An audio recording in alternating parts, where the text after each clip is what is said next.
Friends, ఈరోజు వార్తల్లో నిలిచిన కరెంట్ అఫైర్స్లోని మొదటి అంశం, అడవిలో కూలిన ఇరాన్ అధ్యక్షుడి హెలికాప్టర్, అంతుచిక్కని రైసీ ఆచూకీ, దట్టమైన అటవీ ప్రాంతంలో ముమ్మరంగా గాలింపు, పొగమంచు, ప్రతికూల వాతావరణంతో సహాయ చర్యలకు విఘాతం, అదే లోహవేగంలో విదేశాంగ మంత్రి సహా మరికొందరు మరణించారు.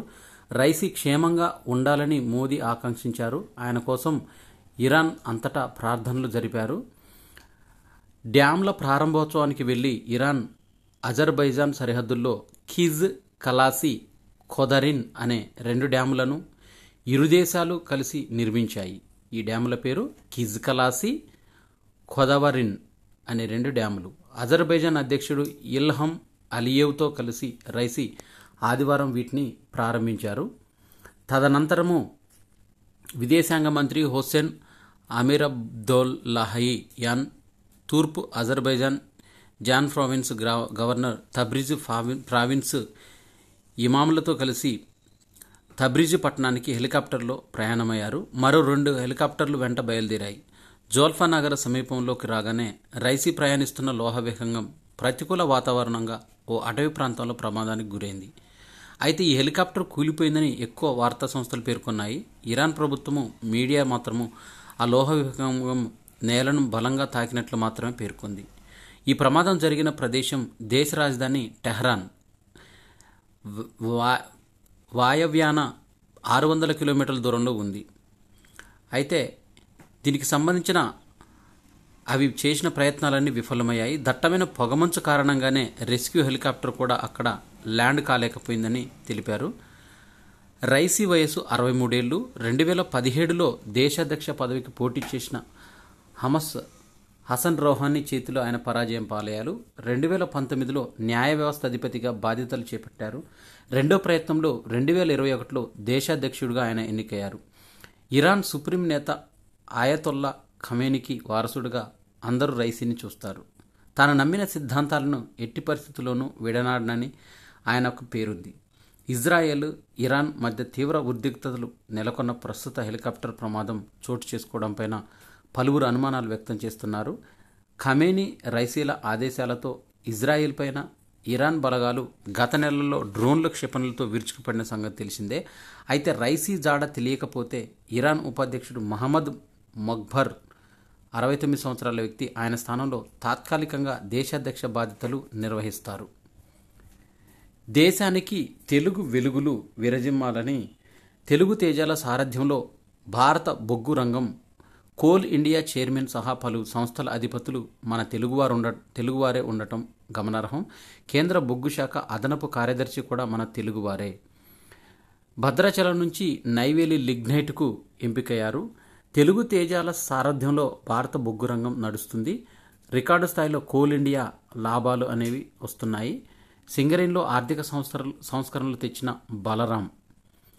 ఇక నైవేలి లిగ్నైట్ సీఎండీగా ఉన్న మోటుపల్లి ప్రసన్నకుమార్ది భద్రాచలం. నల్గొండ నుంచి సీసీఎల్కు సెంట్రల్ కోల్ ఫీల్డ్ సీఎండీగా ఉన్న డాక్టర్ బి వీరారెడ్డి నల్లగొండ జిల్లా వారు. వైజాగ్ నుంచి ఎన్సీఎల్కు నార్థర్న్ కోల్ ఫీల్డ్కు సీఎండీగా ఉన్న బి సాయిరామ్ది వైజాగ్. రాయ్పూర్ ఐఐటి నుంచి మైనింగ్లో ఇంజనీరింగ్ డిగ్రీ పూర్తి చేశారు.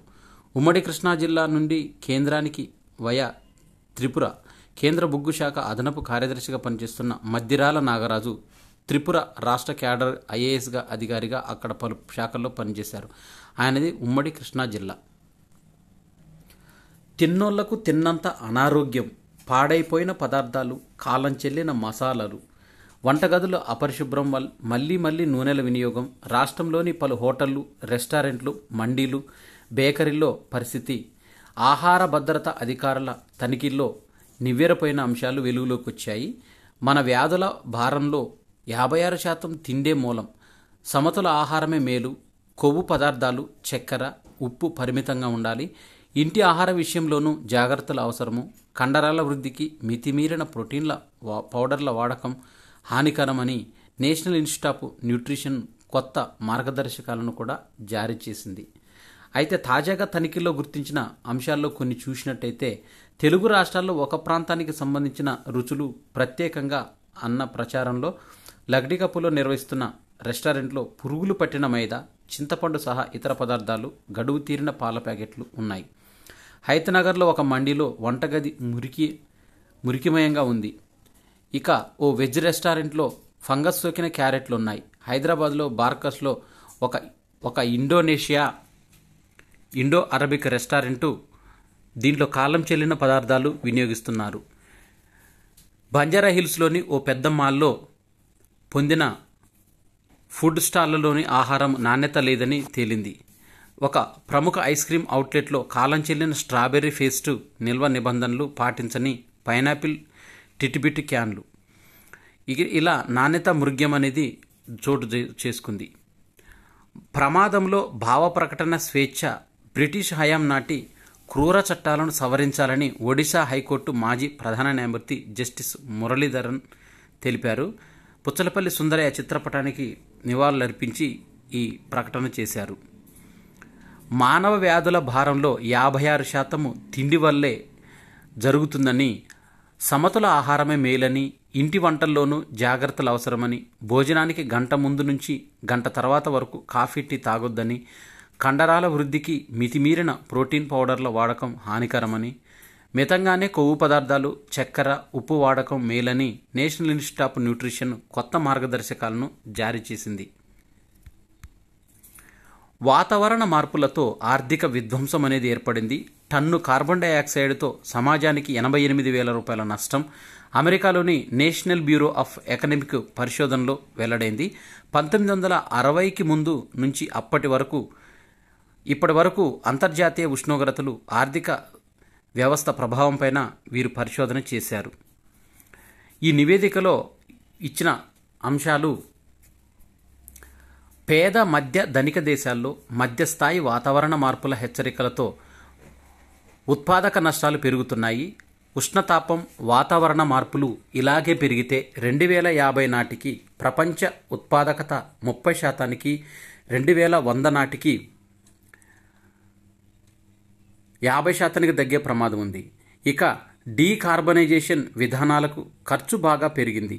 టన్ను కార్బన్ డైఆక్సైడ్ డీకార్బనైజేషన్కు 2,249 నుంచి 7,913 వరకు ఖర్చు అవుతుంది. అమెరికాలో ఈ ఖర్చు $30తో సమానం. ఇక 1960 నుంచి 2024 వరకు గణాంకాలను పరిశీలిస్తే భూతాపం పెరగకుండానే ఉంటే ఈరోజు ప్రపంచంలో తలసరి జీడిపి 37% ఎక్కువగా ఉండేది. భూతాపం 0.75 నుంచి పెరగడంతో ప్రపంచ ఆర్థిక వ్యవస్థ వృద్ధిలో 29% కోతపడింది. ఇక 1960తో ముందు పోలిస్తే ప్రపంచ సాధారణ ఉష్ణోగ్రతలు 2100 నాటికి 4 డిగ్రీలు పెరిగే అవకాశాలున్నాయని అధ్యయనాలు చెప్తున్నాయి. 5వ విడతలో నేడు 49 లోక్సభ స్థానాలకు పోలింగు జరగనుంది. రాయ్బరేలీ, అమేథీలపైన అందరి దృష్టి ఉంది. బారాముల్లాలో 500 మందికి పైగా శతాధిక వయసులే వ్యక్తులు పాల్గొంటున్నారు. ఇక ముంబయి, ఠానే, లక్నౌ నగరాల ప్రజలు గత ఎన్నికల్లో ఓటింగ్ పట్ల ఉదాసీనత కనబరిచారని ఎన్నికల సంఘం పేర్కొంది. ఈ దఫా పోలింగ్ కేంద్రాలకు పోటెత్తిన ఓటు హక్కు వినియోగించుకోవడానికి ఆ ప్రాంతాలకు పిలుపునిచ్చేందుకు ఎలక్షన్ కమిషన్ సన్నద్ధం చేసింది. ఆకాశంలో రాకాసి ఉల్క రాత్రి పగలుగా మార్చేంత వెలుగు విరజమ్మనుంది. స్పెయిన్, పోర్చుగల్ గగనతలంలో ఓ అరుదైన దృశ్యం ఆవిష్కృతమైంది. ఓ భారీ ఉల్క భూమిపై పడింది. భూవాతావరణాన్ని పీల్చుకుంటూ దూసుకొచ్చే క్రమంలో అది రాపిడికి లోనై నీలివర్ణపు వెలుగులను వెదజల్లింది. ఫలితంగా రాత్రి సమయం పట్టపగలను తలపించింది. ఇది ప్రజలను సంభ్రమాశ్చర్యాలకు గురిచేసింది. ఈ ఉల్క వెలుగు కొన్ని వందల కిలోమీటర్ల దూరం కనిపించినట్లు వార్తలు వస్తున్నాయి. ఈ ఉల్క ఎక్కడ నేలను తాకిందో ఎవరు ఖచ్చితంగా చెప్పలేకపోతున్నారు. ఇది క్యాస్ట్రోడైరో ప్రాంతంలో పడినట్లు ప్రచారం జరుగుతుంది. దీనికి సంబంధించిన పలు వీడియోలు నెట్టింట వైరల్ అవుతున్నాయి. భూటాన్ రాజధాని థింపులో అసోసియేషన్ ఆఫ్ బుద్ధిస్ట్ టూర్ ఆపరేటర్ల కార్యాలయం అనేది ఇక్కడ ఆదివారం ప్రారంభించారు. ఏ కార్యాలయం ఇది? అసోసియేషన్ ఆఫ్ బుద్ధిస్ట్ టూర్ ఆపరేటర్ల కార్యాలయం అనేది ఇక్కడ ప్రారంభం అయింది. ఎక్కడంటే భూటాన్ రాజధాని థింపులో.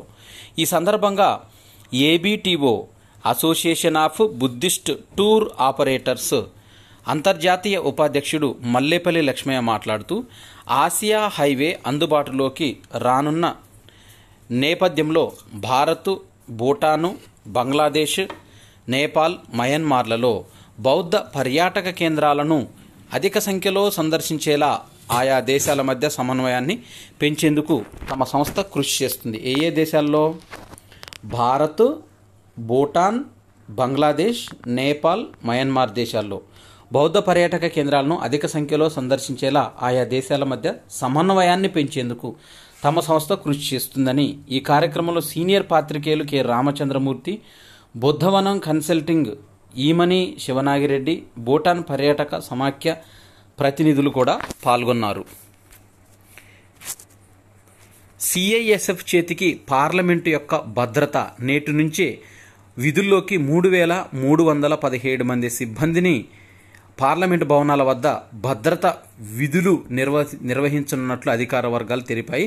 ఇప్పటి వరకు సిఆర్పిఎఫ్ చెందిన 1,400 మంది పార్లమెంట్లు డ్యూటీ గ్రూప్ పీడీజీ, 150 మంది Delhi police parliament security staff parliament భవన సముదాయంలో ఉమ్మడిగా బాధ్యతలు నిర్వహించాయి. గతేడాది డిసెంబర్ 13న లోక్సభ 0 అవర్ జరుగుతుండగా 2 దుండగులు విజిటర్స్ గ్యాలరీలో నుంచి సభలోకి దూకి గందరగోళం సృష్టించారు.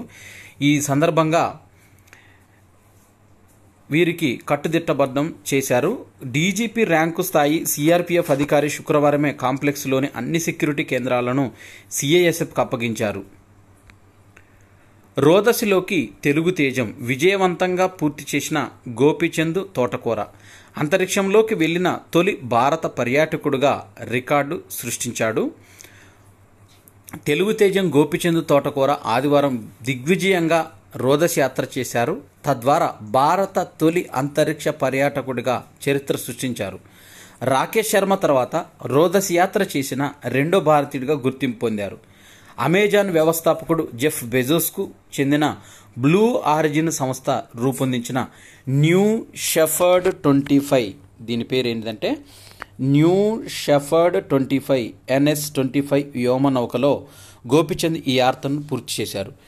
తాజా యాత్రలో గోపీచంద్తో పాటు venture capital Mason Angel, France పారిశ్రామికవేత్త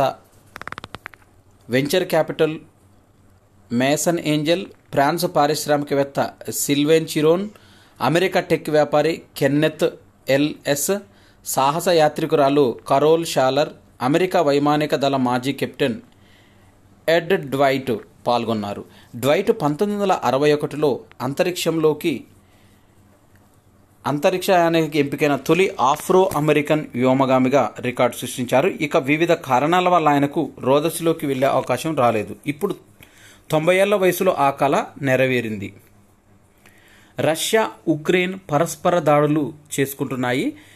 తమ దేశంలోకి వచ్చిన 57 డ్రోన్లు పలు క్షిపణులను కూల్చేశామని రష్యా ప్రకటించింది. బ్రిటన్ రాజు చార్లెస్ III ఆస్తుల కంటే కూడా రిషి సునాక్ దంపతుల సంపదే ఎక్కువని గతేడాది 275 స్థానంలో నిలిచారు. తాజా జాబితాలో వీరు 245 స్థానంలో నిలవగా కింగ్ చార్లెస్ III మాత్రం 258వ స్థానంలో ఉండటం గమనార్హం. బ్రిటన్లో నివసిస్తున్న తొలి 1000 మంది సంపన్నుల కుటుంబాల సంపదను అంచనా వేస్తూ సండే టైమ్స్ తాజా జాబితాను విడుదల చేసింది. ఈ జాబితాను విడుదల చేసిన వారు ఎవరంటే సండే టైమ్స్. ఇందులో కింగ్ చార్లెస్ III సంపద గతేడాది కాలంలో 600 మిలియన్ పౌండ్ల నుంచి 610 మిలియన్ పౌండ్లకు చేరుకుంది. అత్యంత పొట్టి మహిళతో ది గ్రేట్ ఖలీగా పేరు పొందిన world wrestling entertainment WWE star Dalip Singh Rana ప్రపంచంలోనే అత్యంత పొట్టి మహిళగా రికార్డు సృష్టించిన జ్యోతి ఆమ్గేని ఇటీవల కలిశారు. ఈ వీడియోను ఆయన సోషల్ మీడియాలో పోస్ట్ చేయగా వైరల్గా మారింది. వీడియోలో జ్యోతి ఆమ్గేను ఖలీ ఒంటి చేత్తో సరదాగా పైకి ఎత్తగా ఆమె చిరునవ్వులు చిందిస్తుంది. వీరిద్దరు ఒకే చోట కనిపించడం చూసి నెటిజన్లు సంతోషం వ్యక్తం చేశారు. వారిద్దరు చాలా సరదాగా ఉన్నారు. ఇలా చూస్తుంటే సంతోషంగా ఉంది. వీరు పలువురు కామెంట్లు పెడుతున్నారు. ఈ వీడియో ఇప్పటివరకు 92 మిలియన్ల వీక్షకులు, 2 మిలియన్లకు పైగా లైకులు పొందాయి. 1993లో డిసెంబర్ 6న మహారాష్ట్రలోని నాగపూర్లో జన్మించిన జ్యోతి ఆమ్గే 62.8 సెంటీమీటర్ల ఎత్తు మాత్రమే పెరిగారు. ఆమె ఎత్తు 2 ఏళ్ల పిల్లల కంటే కూడా తక్కువ. కాంగోలో తిరుగుబాటుకు విఫలయత్నం తిప్పికొట్టిన సైన్యం. రాజధాని కిన్షాసాలో కాంగో అధ్యక్షుడి సన్నిహితుడైన ఫెడరల్ ఎంపీ విటల్ కమెర్హే భద్రతా సిబ్బందికి సైనిక దుస్తుల్లో ఉన్న దుండగులకు మధ్య కాల్పులు జరిగాయి. ఆఫ్ఘన్లో కొనసాగుతున్న కుండపోత వర్షాలు. శనివారం రాత్రి పర్యాబు ప్రావిన్స్లో 66 మంది ప్రాణాలు కోల్పోయారు. శుక్రవారం సంభవించిన వరదలకు 50 మంది చనిపోయారు. ఇప్పటి వరకు మొత్తం 300 మంది వరకు మృతి చెందారు. దర్శకుల దినోత్సవాన్ని తెలుగు ఫిలిం ఇండస్ట్రీ విజయవంతంగా పూర్తి చేసింది. ప్రపంచమంతా తెలుగు సినిమా వైపు చూస్తుందంటూ ఈ వేడుకలో పాల్గొన్నవారు ఈరోజు ప్రపంచమంతా తెలుగు సినిమా వైపు ఆసక్తిగా చూస్తుందని, ఆదరిస్తుందని, తెలుగు నటీనటులు దర్శకులకు జాతీయ స్థాయిలో గుర్తింపు దక్కుతుందని, దీన్ని నిలబెట్టుకునేలా దర్శకులు మరిన్ని మంచి చిత్రాలు తీయాలని అగ్రకథ నాయకుడు అల్లు అర్జున్ పేర్కొన్నారు. సినీ పరిశ్రమలో 24 క్రాఫ్ట్స్లలో విభాగంలో కూడా ముందుకొచ్చి వేడుకలు నిర్వహించుకోవాలని, దానికి తమ తరపు దర్శకరత్న దాసరి నారాయణరావు జయంతి పురస్కరించుకొని దర్శకుల దినోత్సవాన్ని నిర్వహించుకుంటున్నామని తెలిపారు. సిఐఐ అధ్యక్షుడిగా సంజీవ్ పూరి. భారత పరిశ్రమల సమాఖ్య సిఐఐ జాతీయ అధ్యక్షుడిగా ఐటీసీ చైర్మన్ మేనేజింగ్ డైరెక్టర్గా ఉన్న సంజీవ్ పూరి బాధ్యతలు స్వీకరించారు. 2024-25 ఆర్థిక సంవత్సరానికి ఆయన ఈ పదవిలో ఉంటారు. ఇప్పటి వరకు సిఐఐ అధ్యక్షుడిగా ఉన్న TVS supply chairman R Dinesh నుంచి సంజీవ్ బాధ్యతలు స్వీకరించారు. ప్రెసిడెంట్ డిజిగ్నేట్గా EY Ernst and Young India ప్రాంత చైర్మన్ రాజు మేమాని బాధ్యతలు చేపట్టారు. సిఐఐ జాతీయ ఉపాధ్యక్షుడిగా Tata chemicals managing director CEO R Mukundan వ్యవహరిస్తారు. ఆయన టాటా గ్రూపులో 33 ఏళ్లుగా వివిధ బాధ్యతలను నిర్వహించారు. కృత్రిమ మేధపైన వ్యయాలు మూడింతలు ఉన్నట్టు 2047 నాటికి 41,500 కోట్లకు చేరొచ్చని ఇంటెల్ ఐడిసి నివేదిక ద్వారా వెల్లడించింది. ఈ నివేదికలో 2027 నాటికి దేశంలో కృత్రిమ మేధ మూడింతలు పెరిగి $5 బిలియన్ల అంటే సుమారుగా 41,500కు చేరొచ్చని ఇంటెల్ ఐడిసి నివేదికలో వెల్లడించింది. భారత్ యొక్క జీడిపి వృద్ధి రేటు 6.7% ఉంటుందని 2023-24 జనవరి టు మార్చిలో ఇండ్ రా అంచనా వేసింది. గత ఆర్థిక సంవత్సరం జనవరి టు మార్చి త్రైమాసికంలో దేశ వృద్ధి రేటు 6.7గా నమోదు కావచ్చని ఇండియా రేటింగ్స్ అండ్ రీసెర్చ్ అంచనా వేసింది. పూర్తి ఆర్థిక సంవత్సరం అంటే 2023-24 వృద్ధి రేటు 6.9 నుంచి 7% ఉండొచ్చని ఇండ్ రా ప్రధాన ఆర్థికవేత్త సునీల్ కుమార్ సిన్హా పేర్కొన్నారు. మార్చి త్రైమాసికంలో 2023-24 పూర్తి ఆర్థిక సంవత్సరం జీడిపి తాత్కాలిక అంచనాలను ప్రభుత్వం ఈ నెల 31న విడుదల చేసింది. ఏప్రిల్ టు జూన్ మధ్య 8.2%, జూలై టు సెప్టెంబర్ మధ్య 8.1%, అక్టోబర్ టు డిసెంబర్ మధ్య 8.4%, జనవరి టు మార్చి మధ్య 4వ క్వార్టర్స్లో 6.7 ఎస్టిమేటెడ్ అంచనా ఇది. భారత వృద్ధి రేటును 6.6%గా మూడీస్ సంస్థ అంచనా వేసింది. 2024-25 అంటే ప్రస్తుత ఆర్థిక సంవత్సరానికి భారత యొక్క ఆర్థిక వ్యవస్థ వృద్ధి రేటు 6.6%గా వృద్ధి రేటు నమోదు కావచ్చని మూడీస్ రేటింగ్స్ అంచనా సంస్థ అంచనా వేసింది. ఇక వచ్చే ఆర్థిక సంవత్సరంలో ఇది 6.2% నమోదు కావచ్చని పేర్కొంది. ఆర్థిక వ్యవస్థ వృద్ధి నమోదు కావచ్చని పేర్కొంది. అయితే ఆర్థిక వ్యవస్థ రాణింపులో బ్యాంకింగేతర ఆర్థిక వ్యవస్థ నాన్ బ్యాంకు ఎన్బిఎఫ్సిల రుణ మంజూరులో బలమైన వృద్ధి లభిస్తుందని, తద్వారా వీటి లాభదాయక పైన నిధుల సమీకరణ వ్యయాల ప్రభావం తగ్గుతుందని తెలిపింది. 2024లో ఈక్విటీ ఫండ్లలోకి 1.3 లక్షల కోట్లు. వ్యాపార వృద్ధిలో బ్యాంక్ ఆఫ్ మహారాష్ట్రకు అగ్రస్థానం దక్కింది. బ్యాంక్ ఆఫ్ మహారాష్ట్ర నమోదు చేసింది. అయితే 12 ప్రభుత్వ రంగ బ్యాంకుల్లో 4 బ్యాంకులు మాత్రమే రెండంకెల వ్యాపార వృద్ధిని నమోదు చేశాయి. దేశంలోనే అతిపెద్ద public sector bank state bank of India 13.12% వ్యాపార వృద్ధితో సెకండ్ ప్లేస్లో ఉంది. అయితే ఎస్బీఐ మొత్తం వ్యాపారము బ్యాంక్ ఆఫ్ మహారాష్ట్ర కంటే 16.7 రెట్లు ఎక్కువ కావడం గమనార్హం. భారత్ తొలి అణుపరీక్ష పోఖ్రాన్-1 నిర్వహించి 50 ఏళ్లు పూర్తయింది. 1974 మే 18 దీన్ని నిర్వహించారు. తద్వారా అణుపరీక్షల్లో సత్తా చాటిన US, Soviet Union, Britain, France, చైనాల సరసన భారత్ నిలిచింది. ఐక్యరాజ్య సమితి భద్రతా మండలిలో శాశ్వత సభ్యత్వం లేని అణుపరీక్ష నిర్వహించడం అదే మొదటిసారి. ఈ పరీక్షకు ఆపరేషన్ స్మైలింగ్ బుద్ధ అనే పేరు పెట్టారు. ఇది జరిగింది 1974 మే 18. Operation smiling Buddha. విదేశీ వ్యవహారాల శాఖ మాత్రం దీన్ని పోఖ్రాన్-1గా పేర్కొంది. Yale programme on climate change communication CVoter international సంస్థలు సంయుక్తంగా climate change in the Indian mind 2023 పేరుతో ఒక నివేదికను తయారు చేశారు. ఈ నివేదికను అమెరికాలో విడుదల చేశారు. భారత్లో నిర్వహించిన సర్వే ఆధారంగా ఈ నివేదికను రూపొందించారు. భారతదేశానికి భూతాపం, గ్లోబల్ వార్మింగ్ అతిపెద్ద ముప్పుగా పరిణమిస్తుంది. జనాభాలో 90% పైగా ప్రజలు ఆందోళన చెందుతున్నట్లు ఈ సర్వేలో వెల్లడైంది. వరల్డ్ హైపర్ టెన్షన్ డే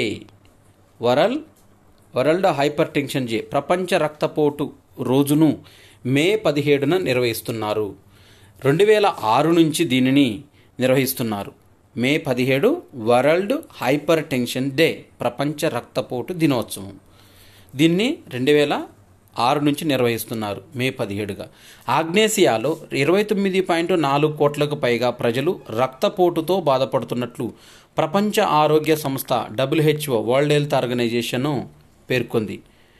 ఈ 2024కు సంబంధించి వరల్డ్ హైపర్ టెన్షన్ డే, ప్రపంచ రక్తపోటు దినోత్సవం యొక్క theme measure your blood pressure accurately, control it live longer. మీ రక్తపోటుతో ఖచ్చితత్వంతో తెలుసుకోండి, దాన్ని నియంత్రించి ఎక్కువ కాలం జీవించండి. థీమ్ మళ్ళీ ఒకసారి చూద్దాం. Measure your blood pressure accurately, control it live longer.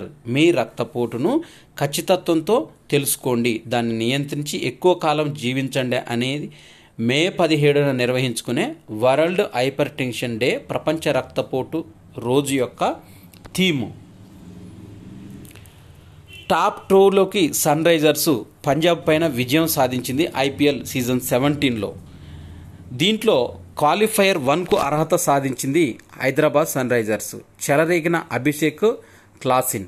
IPL 17లో సంచలన ప్రదర్శనతో సాగుతున్న సన్ రైజర్స్ హైదరాబాద్ విజయంతో లీగ్ దశ ముగించుకుంది. ఇప్పటికే ప్లే ఆఫ్స్కు అర్హత సాధించిన ఈ జట్టు ఆదివారం తన చివరి లీగ్ మ్యాచ్లో పంజాబ్ కింగ్స్ పైన 4 వికెట్ల తేడాతో గెలిచింది. మొదట పంజాబ్ 20 ఓవర్లలో 5 వికెట్లకు 214 పరుగులు స్కోర్ చేసింది. పాయింట్ల పట్టికలో చూసినట్టయితే కోల్కతా 20 పాయింట్స్తో అగ్రస్థానంలో ఉంది. సెకండ్ ప్లేసులో హైదరాబాద్ సన్ రైజర్స్, థర్డ్ ప్లేసులో Rajasthan Royals, fourth place, 5th, 6th, 7thలలో బెంగళూరు, చెన్నై, ఢిల్లీ, లక్నో 14 పాయింట్స్తో ఉన్నాయి. గుజరాత్ 12 పాయింట్స్, పంజాబ్ 10 పాయింట్స్, ముంబై 8 పాయింట్స్తో పట్టికలో కొనసాగుతున్నాయి. ఇక ఈ సన్ రైజర్స్ని దీనికి సంబంధించిన IPL 17లో 200కు పైగా పరుగులు వచ్చిన మ్యాచ్లు ప్రపంచవ్యాప్తంగా 41. T20లో టోర్నీలో ఈ సీజన్లో ఎక్కువసార్లు 200 పరుగులు నమోదైన వాటిల్లో T20 బ్లాస్ట్ 2023లో 42 సార్లు మాత్రమే IPL కంటే ముందుంది. IPLలో ఇంకా 4 మ్యాచ్లే మిగిలి ఉన్నాయి. 41. ఈ సీజన్లో అభిషేక్ శర్మ సిక్సర్లు 41. ఓ IPL సీజన్లో అత్యధిక సిక్సర్లు కొట్టిన భారతీయ ఆటగాడుగా కోహ్లీ 2016లో 38 కాగా ఈ రికార్డును అభిషేక్ శర్మ రికార్డు బద్దలు కొట్టాడు.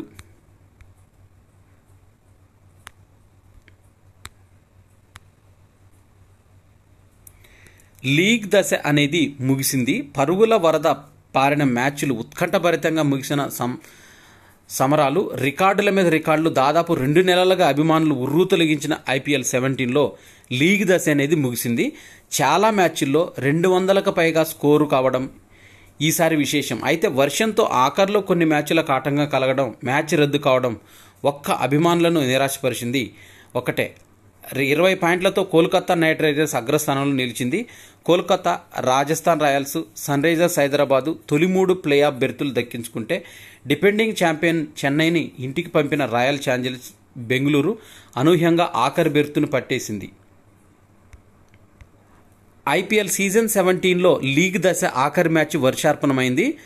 Rajasthan Royals, Kolkata Knight Riders మధ్య ఒక్క బంతి కూడా పడకుండానే తుడిచిపెట్టుకుపోయింది. రాత్రి 8 గంటల 30 నిమిషాల్లో వర్షం ఆగితే పూర్తి మ్యాచ్ జరిగే అవకాశం ఉండేది. కానీ వరుణుడు కరుణించకపోవడంతో పిచ్ పైన మైదానాన్ని కవర్లు కప్పి ఉంచారు. లక్ష్యదీప్తి ప్రపంచ పారా అథ్లెటిక్ ఛాంపియన్షిప్లో ఈనాడు సిఎస్ఆర్ కార్యక్రమం లక్ష్య క్రీడాకారిణి జీవాంజీ దీప్తి తెలంగాణ సత్తా చాటింది. ప్రతిష్టాత్మక టోర్నీలో ఆసియా రికార్డుల్లో ఫైనల్లోకి దూసుకెళ్లింది. T20లో 400 మీటర్ల హిట్స్ను 56.18 సెకండ్లో ముగించిన దీప్తి ఆసియా రికార్డును తిరగరాసింది. భారత జోడీ థాయిలాండ్ ఓపెన్ టైటిల్ గెలుచుకున్న ఛాంప్స్గా సాత్విక్ సాయిరాజ్, చిరాగ్ శెట్టి నిలిచారు. భారత అగ్రశ్రేణి బ్యాటర్లు బ్యాడ్మింటన్ జోడీ అయిన సాత్విక్ సాయిరాజ్, చిరాగ్ శెట్టి అదరగొట్టారు. థాయిలాండ్ ఓపెన్ ప్రపంచ టూర్ సూపర్ 500 టోర్నీలో విజేతగా నిలిచారు. ఆదివారం జరిగిన పురుషుల డబుల్స్లో 21-15, 21-15 చెన్ యాంగ్ ల్యూయి చైనా జంటపైన విజయం సాధించారు. వరుస గేములతో ప్రత్యర్థిని చిత్తు చేసిన భారత జోడీ ప్యారిస్ ఒలింపిక్స్కు ముందు ఆత్మవిశ్వాసాన్ని మూటగట్టుకుంది. సాత్విక్ సాయిరాజ్, చిరాగ్ శెట్టి ఇది 9వ టైటిల్ కాగా 2024లో ఇది 2వది. ఒలింపిక్ సెలక్షన్ ట్రయల్స్లో స్టార్ షూటర్ మను బాకర్ ఆధిపత్యం ప్రదర్శించింది. మహిళల 10 మీటర్ల ఎయిర్ పిస్టల్లో ట్రయల్ 4లో తుది పోరులో మను 240.8 పాయింట్లతో అగ్రస్థానంలో నిలిచింది. రొమగ్నా గ్రాండ్ ప్రీ విజేత Max Verstappen Emilia Romagna Grand Prix Formula 1 రేసును మ్యాక్స్ వెర్స్టాపెన్ కైవసం చేసుకున్నాడు. ఆదివారం జరిగిన ఈ రేసులో Max Verstappen Red Bull driver 25 పాయింట్లతో అగ్రస్థానంలో నిలిచాడు. లాండో నోరిస్ మెక్లారెన్ పోటీ ఎదురైనా తడబడకుండా దూసుకెళ్లి విజయం సొంతం చేసుకున్నాడు.